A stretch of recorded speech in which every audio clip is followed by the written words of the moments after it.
kawan Gen Z, balik lagi di Kamar Gen Z, where you can get cozy.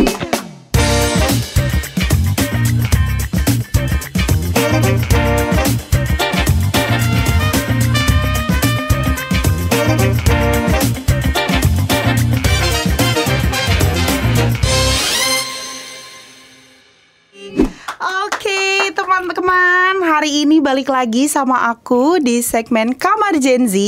Hari ini kita kedatangan bintang tamu yang super duper fenomenal.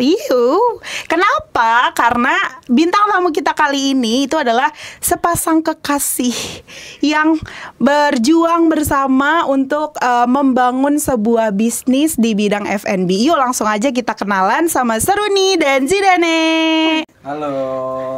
Aduh, canggung banget sih Kak. Baru pertama kali soalnya. Siapa aja.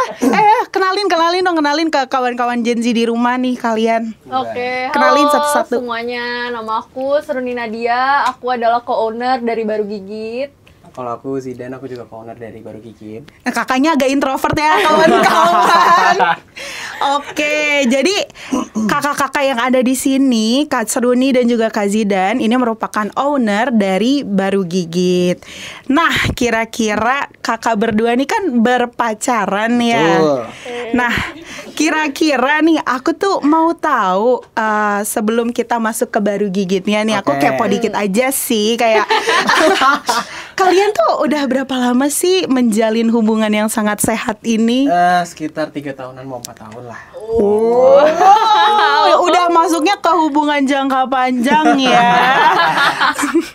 Nah, kawan-kawan di sini aku juga mau tanya ke kakak-kakaknya nih. Kira-kira inovasi dari Baru Gigit itu tuh munculnya tuh dari mana gitu, dan kira-kira ini tuh ide siapa sih awalnya? Apa emang keinginan berdua untuk menciptakan suatu bisnis, atau kayak ini tuntutan, atau kayak gimana? Boleh gak sih cerita sedikit nih dari background dari Baru Gigit ini? Oke. Mungkin kalau misalnya bisa dijelasin secara singkat, sebenarnya pada saat beres magang wajib pas kuliah, Oke. itu mulai kepikiran tuh, gimana caranya supaya bisa dapet duit lanjut nih dari kemarin magang sempat dibayar, udah tahu kenal duit, dapet duit enak. Iya. Nah, beres magang nih harus gimana biar dapet duit lagi gitu kan? Berarti ininya orientasinya cuan ya, Betul, Kak, ya? betul. Kita harus cinta sama uangnya, jangan cinta sama produknya. Nah, oke. Gitu. Karena produk itu bisa akan terus berganti, ya kan? Bisa kalah sama kompetitor, Betul. bisa ternyata pasar nggak suka, gitu Betul. kan? Jadi kita jangan terlalu cinta sama produknya, tapi kita cinta sama Uangnya. Uangnya, Catat ya gitu. kawan-kawan Gen Z di rumah. Kita harus cinta sama uangnya. gitu. Jadi Oke. setelah magang, kayak kita seru nih kalau misalnya jualan sesuatu gitu ya. Dan memang aku dari dulu tuh emang pengen buka usaha di bidang makanan gitu kan. Bikin apa ya? Pertama kali tuh aku ngajak seru nih pastinya ya. Aku ngajak kita bikin burger yuk, kita coba bikin burger gitu, jualan burger. Karena kita juga suka sama-sama masak ya. Kita suka masak gitu. Oh, berarti emang juga passion ya Iya. sama masak. Betul. Mantap. Kita sempat beberapa kali R&D burgernya. Gak ada yang salah sama burgernya. Iya, betul. Burgernya enak, kita coba tes ke orang rumah, mereka suka. Tapi ketika kita konsultasi kebetulan sepupu aku ada yang jualan makanan juga. Menurut dia, oke, burgernya nggak salah, tapi apa yang unik dari burger kamu? Nah, mikirin itu lama, nggak nemu-nemu.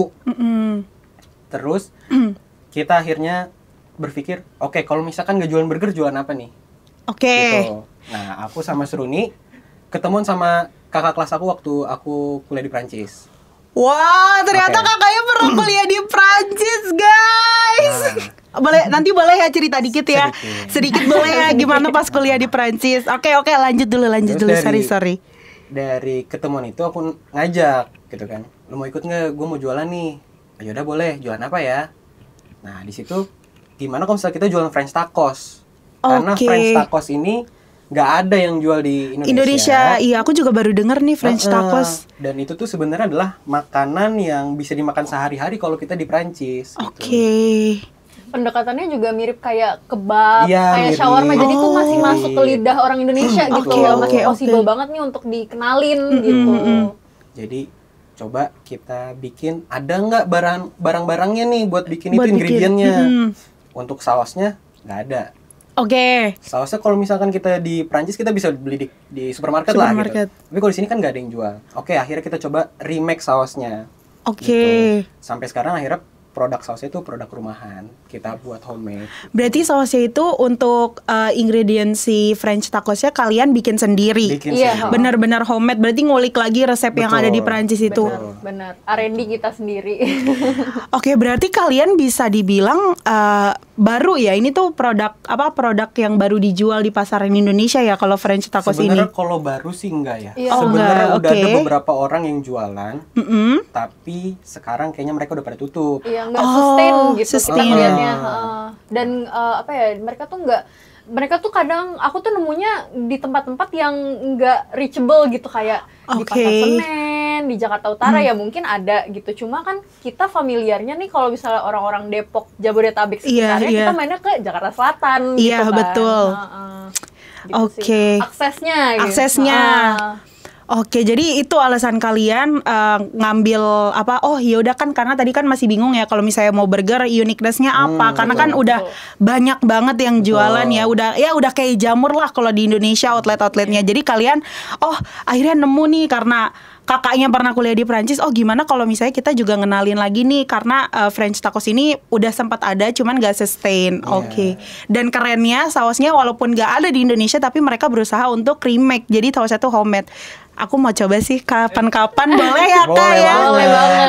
Nah, yang aku lihat-lihat juga nih, katanya nih Baru Gigit ini adanya letaknya itu di Pasar Santa ya. Pasar Santa Jaksel abis gak sih? Gitu kan kayak. Nah, aku tuh penasaran nih, kenapa sih kamu tuh memilih kalian berdua ini memilih lokasi outletnya itu di Pasar Santa, bukan di Blok M? Atau ya mungkin kan tadi kenapa penempatannya di Pasar Santa karena memang reachable juga ya. Nah, kira-kira ada nggak sih selain reachable tuh, apalagi kenapa milih Pasar Santa? Nah, coba jawab. Ini jawaban lempar-lemparan ya. gitu. Iya, boleh. Seriusnya dulu. Sebenarnya waktu itu ada sih satu pedagang yang ditanya kayak gini juga, dan aku setuju gitu, dan ini aku nyolong ya jawabannya dia gitu. Nggak apa-apa. Tapi Pasar Santa tuh kayak tempat untuk seseorang tuh nge-explore sesuatu yang baru. Gitu. Jadi, dan karena produk kita ini baru juga, kan kalian nggak pernah kan French tacos gitu. Aku juga baru tahu ini loh. Iya, jadi kayak itu tuh tempat yang pas gitu untuk kita mengenalkan sesuatu yang kayaknya kita nggak pernah denger nih. Baru dan unik ini, ya. Gitu. Betul. Oke. Nah, kira-kira ada ini gak sih kayak kepikiran gitu kan kayak kayaknya nanti gue mau buka di Blok M juga deh gitu, atau di mana gitu. Kalian ada kepikiran gak untuk nambah cabang gitu? Kepikiran banget sih kita. Apalagi kan sebenarnya gini, Pasar Santa itu kan starting point kita ya untuk mengenalkan produk kita nih. Nah, kalau misalnya orang-orang suka, udah pasti dong kita mau reach market yang lebih luas lagi gitu. Oke, gitu ya. Nah, kira-kira nih, kan kalian berarti Pasar Santa, maaf ya teman-teman, Baru Gigit ini kan kira-kira mulainya itu dari kapan sih Kak? Kayak bulan apa, baru di tahun ini Kak, atau memang udah ada dari tahun lalu? Kita baru buka itu di tahun ini. Kemarin pas bulan puasa kita itu sistemnya PO dari rumah. Dan itu masih di Depok ya? Masih di Depok. Nggak di Jakarta? Betul. Kita jualnya itu karena PO sistemnya ya, jadi kan customernya lingkup teman, keluarga. Nah, tapi ternyata kita temuin demand-nya ada, tapi kita menemukan juga bottleneck, yaitu ketika orang mau pesen, ongkirnya lebih mahal dibanding makanannya. Karena yang mau pesen di Rawamangun, kita kirim dari Depok, gitu kan, dari BSD. Harga makanan mungkin sekitar 29.000, harga ongkirnya bisa 50-60.000, kan nggak worth it gitu kan. Iya, itu 2 kali harga makanannya ya. Jadi bayar ongkir. Jadi bayar ongkir gratis makanan, betul. Nah, dari bulan puasa itu setelah Lebaran kita langsung kepikiran bertiga sama kakak kelas aku juga, kayaknya kita perlu tempat offline deh untuk orang bisa datang ke sana lebih ke tengah gitu. Gimana caranya supaya kita mendekatkan diri ke customer gitu kan. Oke, kita mulai coba cari tempat, ya kan. Kita coba nanya-nanya, kebetulan sepupu aku pada dagangnya di Blok M. Bang, ada nggak lokasi di Blok M? Wah, penuh. List gitu kan. Oke, kita cari yang kira-kira sesuai sama target market kita, yang sesuai sama budget kita juga. Di mana ya kira-kira yang mirip sama Blok M, tapi kita lebih mampu untuk sewanya gitu. Behaviornya juga mirip. Behaviornya mirip. Untuk dibilang sama sih mungkin enggak, tapi mirip. Tapi mirip. Akhirnya kita coba, kayaknya dulu pernah deh pasar Santa gitu kan. Mungkin di sana sekarang udah lebih ramai kali gitu. Iya. Coba tanya-tanya sama tenan-tenan, sama satpam situ. Akhirnya kita dikenalin lah sama manajemen pasarnya. Ditunjukin kios mana aja yang kosong. Akhirnya ketemu satu kios, ya akhirnya alhamdulillah berjodohnya di situ. Di pasar Santa ya. Pasar Santa. Oke, nah kan ini tuh kan baru ya Kak ya. Nah aku tuh mau tanya deh, kira-kira awal-awal bangun usaha, awal-awal mau ngajakin gitu kayak ya nggak ya dong kita bikin usaha gitu atau apa biar kita dapat duit. Nah itu tuh di awal-awal usaha tuh kira-kira rintangan apa sih Kak yang paling berat gitu? Apalagi kalian berdua nih kan statusnya berpacaran ya, kayak pasti adalah rintangan-rintangan yang memang dihadapi kayak kalau sama partner bisnis kan kayak ya udah gitu nggak ada hubungan apa-apa gitu. Nah kira-kira apa sih Kak gitu yang terjadi di antara kalian berdua di awal-awal usaha? Ini berarti rintangan dalam hubungannya ya? Rintangan dalam hubungan, rintangan dalam usahanya, apapun itu deh yang kalian rasakan gitu ketika mau menciptakan Baru Gigit ini. Kalau misalnya dalam usaha sih sebenarnya konsisten ya. Pasti gak tau kenapa kita tuh selalu tanya gitu kan ke pedagang-pedagang lama gitu, gimana sih kalian tuh bisa jualan kayak udah 3 tahun, 4 tahun gitu. Mereka bilang ya konsisten aja gitu. Karena udah effort mau marketing, mau kasih inovasi produk yang baru gitu. Tapi ya memang kuncinya selalu konsisten aja, udah tungguin gitu. Itu sih sebenarnya. Karena kan kita juga baru pertama kali jualan, kayak kalau misalnya sepi, ada apa yang salah Iya, betul. Gitu sih. Kalau misalnya dalam hubungan.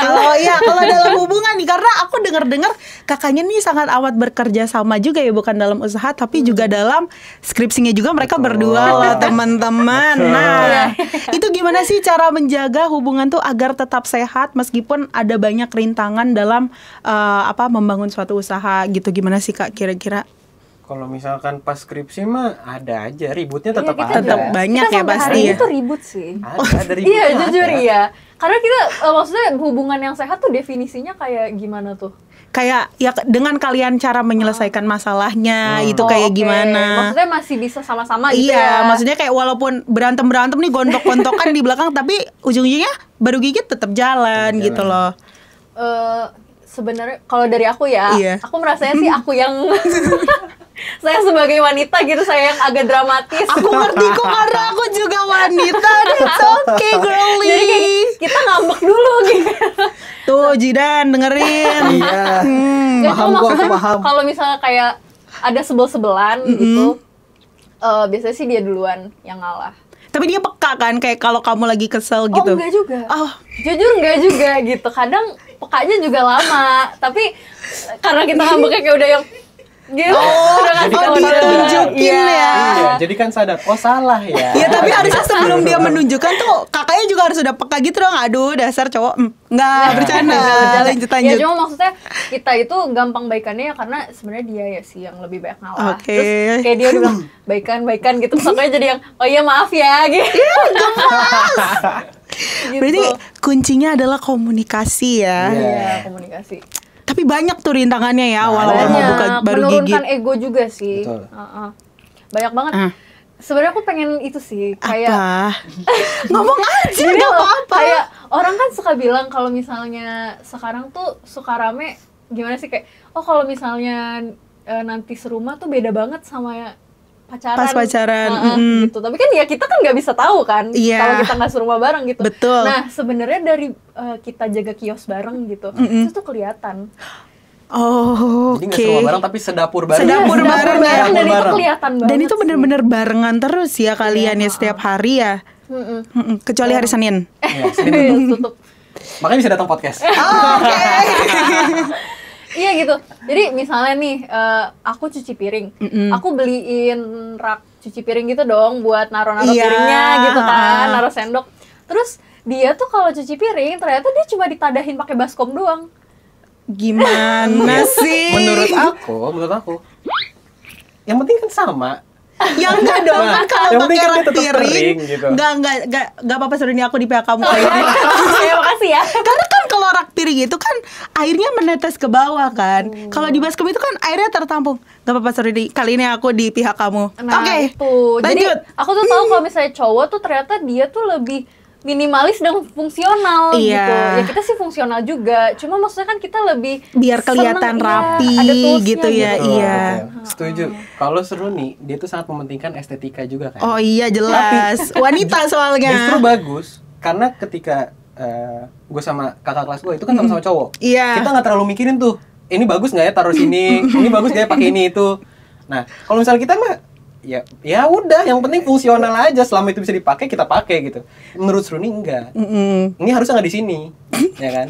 Ini harusnya pakai yang ini, nggak pakai yang ini. Nah itu. Bahkan sampai sesimpel pisau kenapa taruh sini? Gue pikir kayak emang kenapa kau taruh situ? Hal kecil juga jadi perdebatan iya, ya. Kan? Iya, Kenapa ya? Dan dia bukan pisau jangan taruh sini, enggak. Pakai di pertanyaan kan. Pisau kenapa taruh sini? Nah lo, jawabannya kenapa? Ya nggak apa-apa.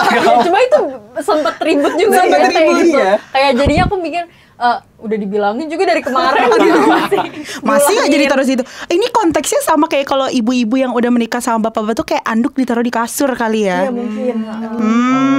Tuh emang cowok-cowok tuh gak di mana ya? Enggak mestinya enggak gitu. Maksudnya kayak lebih apa ya? Kayak kalau kita kan estetika gitu ya, kayak ini tuh harus ditaruh di tempatnya, kayak cowok-cowok tuh kayak udahlah gitu. Lebih cuek kali ya. Ya tapi nggak apa-apa, itu kan jadi satu hal yang bikin kalian tuh saling memahami juga kan satu sama lain gitu. Jadi mau deh. Kamu yang malu ya? Iya, aku yang malu jadinya. Nah, aku mau tanya nih, kayak baru gigit itu kan kalian mulainya tuh dari mulut ke mulut kan, kayak dari apa, kayak gue jualan ini jualan itu. Nah terus akhirnya kalian bisa berhasil buat outlet. Nah zaman sekarang kan kalau misalnya kita punya bisnis, kita punya usaha, kalau kita nggak pasarin, kalau kita nggak marketingin gitu, itu kan nggak akan orang tuh nggak akan tahu. Nah kalian tuh pakai media sosial juga kan, maksudnya untuk mempromosikannya gitu. Nah kira-kira menurut kalian media sosial itu berperan gak sih dalam promosi baru gigit ini? Terutama baru gigit ini kan kayak barulah, kayak orang-orang baru dengar mungkin ya, kayak yang belum pernah ke Perancis gitu kan. Nah menurut kalian media sosial, tools yang kalian gunakan, entah itu Instagram atau TikTok, menurut kalian itu engage mereka nggak? Kalau menurut aku sih, karena aku juga ngelola sosmednya ya gitu, itu berperan. Itu berperan jujur gitu. Karena ada beberapa orang nih kayak ngelihat postingan kita, terus dia tiba-tiba nyuruh OB kantornya gitu untuk ke Pasar Santa, nyobain baru gigit gitu ya, which means it's a good thing gitu kan. Iya, berhasil ya promosinya gitu. Tapi pernah juga kayak kita bayar influencer gitu, tapi itu sebenarnya nggak works. Jadi mungkin bukan lebih nggak worksnya itu dalam konversi ke sales. Tapi kalau misalkan dari viewsnya bagus. Tapi apakah itu mempengaruhi sales? Di kita sih belum. Iya, di kita belum. Jadi kayak jujur kayak aku kan marketing ya jurusannya gitu, selalu kayak mikir marketing important banget nih gitu untuk nge-reach semuanya. Tapi kadang tuh kayak sempat merasa pas ngelola baru gigit ini ya, kayaknya lebih cocok kalau misalnya kita tuh fokus ke mouth to mouth, word of mouth orang-orang gitu, karena lebih banyak orang-orang yang percaya sama produk kita dan nyoba lagi gitu. Maksudnya repeat buying itu tuh dari mulut ke mulut ya, dari rekomendasi orang. Karena sebenarnya teman-teman, kalau misalnya menurut aku ya, as a customer, as a consumer, itu kalau misalnya udah dari word to mouth itu tuh lebih lebih valid gitu, kayak kita tuh lebih iya nih teman gue udah bilang ini enak gitu, kayak berarti gue harus coba, dan pas gue coba itu enak, gue akan repeat order. Karena biasanya kalau misalnya dari KOL atau influencer itu kan belum sepenuhnya kan, karena mereka kan itu pasti ada briefnya ya kan. Nah jadi aku paham sih kenapa kalau misalnya influencer itu mungkin berpengaruh terhadap views di media sosial tersebut, tapi kalau ke sale masih kurang berpengaruh gitu ya. Nggak bisa convert sebanyak itu. Nggak bisa convert sebanyak itu. Awareness lah ya. Engagement juga ya. Oke banget sih. Makanya kita juga kan nge-push sosmednya untuk tetap aktif gitu. At least kita posting lah story jam buka gitu kan. Ya itu untuk ngasih tahu kalau kita nih ada gitu. Kasih tahu ada eksistensi baru gitu. Iya benar. Nah, aku juga penasaran juga nih Kak. kayak ini kan berarti brand kan masuknya ya. Nah, gimana sih kalian as a Gen Z gitu bisa relate sama brand ini? Kayak oh kita bisa loh create brand sendiri gitu walaupun kita nih Gen Z gitu. Oke, kalau misalkan supaya tetap relate, kita juga punya benchmark ya. Kita benchmarking. Oke, kita lihat kontennya si itu, dia dapat viewsnya bagus, komennya bagus, dapat banyak share gitu-gitu kan. Kita lihat, oke, orang sukanya kayak gini ya. Oke, orang nggak suka nih kayaknya kalau misalnya konten-kontennya terlalu apa ya? Terlalu jualan. Terlalu jualan, orang nggak suka. Justru views kita di TikTok paling banyak itu malah video bercanda. Oh. Karena pasar kalian juga Gen Z kan, which is yang mereka akan lebih tertarik sama konten-konten yang kayak nyeleneh lah istilahnya, kayak clickbait ya. Berarti kayak kalian tuh ngebangun awareness brand kalian sendiri di di media sosial itu, berarti pasar itu kan Gen Z, berarti dengan menggunakan konten-konten yang memang agak nyeleneh gitu ya, agak entertaining lah, bukan yang gitu. bukan yang serius, bukan yang yuk beli baru gigit gitu, enggak ya. Sebenarnya sih kalau nyeleneh banget sih enggak ya. Aku cuman masih pengen ada batasnya gitu, cuma ya salah satu cara untuk nge-reach ke mereka kan ya dengan konten yang lucu nih, iya gitu. betul Sampai kita mengenalkan kita sebenarnya pengen jadi lifestyle brand juga ya. Itu mimpi besarnya banget gitu. Oke. Ih, keren. Patut dicontoh loh ini pasangan nih. Kalian tuh berpasangan jangan berantem-berantem mulu, tapi coba contoh Kak Seruni dan Kak Zidane. Mereka punya brand sendiri loh, mereka punya usaha bareng-bareng. Yuk teman-teman Gen Z punya usaha sama pacar gitu. Syarat pertama punya pacar dulu. Oh ya benar. Nah, kira-kira harapan kalian 2 sampai 5 tahun ke depannya gitu untuk baru gigit nih apa? Kalau harapannya mungkin kalau misalkan 2 tahun ke depan nggak muluk-muluk, itu brandnya tetap sustain. Satu, sustain. Tetap sustain. Yang kedua kalau bisa punya cabang. Punya cabang. Di Blok M ya Kak ya. Sebenarnya kita lebih pengennya kalau baru gigit ini malah pengennya ke mall sih. Masuk ke mall. Iya. Cuman itu mungkin butuh usaha panjang. Kita gitu. Udah sustain tuh, kita udah alhamdulillah ya. Kita bisa survive dalam waktu setahun aja. Iya. Itu kayaknya udah sebuah achievement buat kita. Bisa karena kan kita di sini setahun. masih belajar juga ya. Betul. Kita masih pemula. Iya. Betul banget. Ini jadi perintis berarti kakaknya berdua ya. Karena benar-benar mulai semua dari awal. Perintis gak ya? Ayo jawab. Nggak apa-apa. Sebenarnya kita santai. Kalau aku sih lebih, kalau dibilang perintis banget dari nol sih enggak. Kita privilege aja gitu. Kita masih ada orang tua yang bisa membantu tapi membantunya juga enggak yang langsung kasih modal besar gitu, enggak. Dan by the way ini kita modal sendiri ya. Dari tabungan sendiri. Iya. Dari duit magang. Iya. Tuh kan. Ih, bener-bener. Magangnya di mana dong? Magangnya di mana? Kenapa kamu mau ya?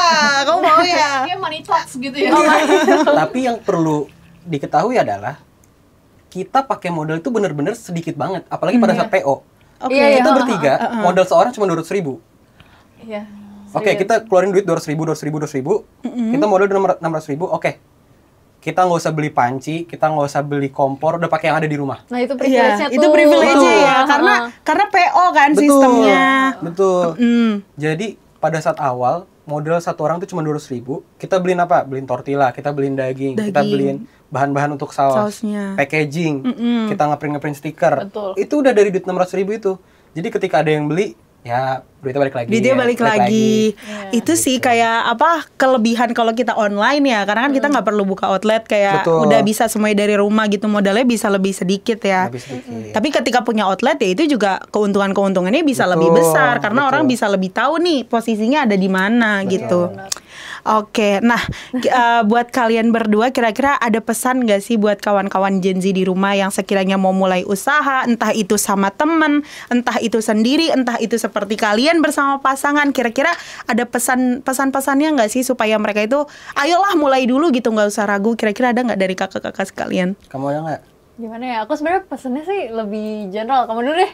Kalau misalkan cewek dasar. Untuk yang mau mulai usaha, kalau bisa usahanya itu adalah usaha yang paling mudah untuk dilakukan. Oke. Jangan dari yang oke, gue kalau misalnya mau mulai usaha ini, gue butuh itu, nggak usah. Dari yang ada aja dulu. Kita pakai apa yang kita punya dulu, supaya modalnya sedikit. Karena kalau misalkan dari awal kita langsung, oke, gue mau buka usaha apa? Ekspedisi. Terus harus beli truk, ya kan? Repot Iya, dong. repot. Kita kalau bisa, apa yang bisa kita kerjain dari rumah, itu kita lebih bagus lah gitu. Kecuali memang modalnya nggak berseri. Iya, itu itu terserah. Tiba-tiba mau buka maskapai penerbangan, terserah. Terserah, ya kan? Cuman yang paling mudah adalah kerjain apa yang paling mudah dikerjain, yang paling murah untuk dibayar. Bayar. Gitu.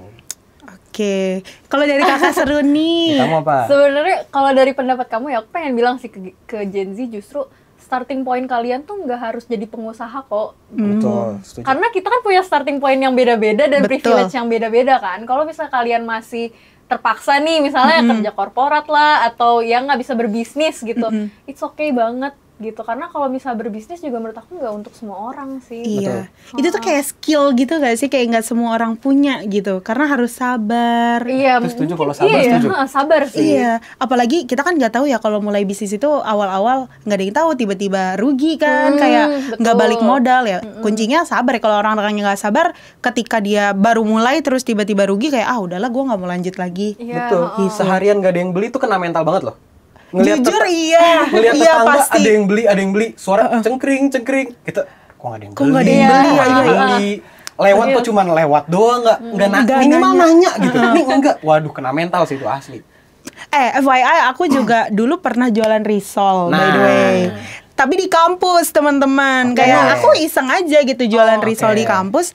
Terus kayak ketika awal-awal mungkin happy ya, kayak teman-teman pada lapar nih. Kayak itu tuh di situ tuh belum ada zaman-zamannya Danus. Oke. Belum ada zaman-zamannya Danus. Jadi kayak aku iseng aja jualan.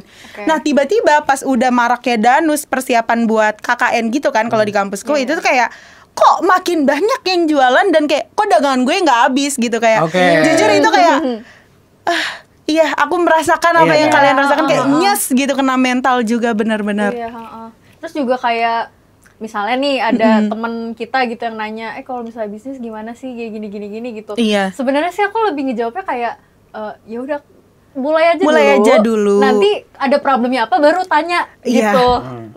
Lebih baik kayak gitu sih, karena juga too much opinion tuh. Iya, jadi bikin iya, gak mulai-mulai ya. mikir terus gitu, Betul, nggak nggak mulai-mulai, maju-maju. Gitu sih.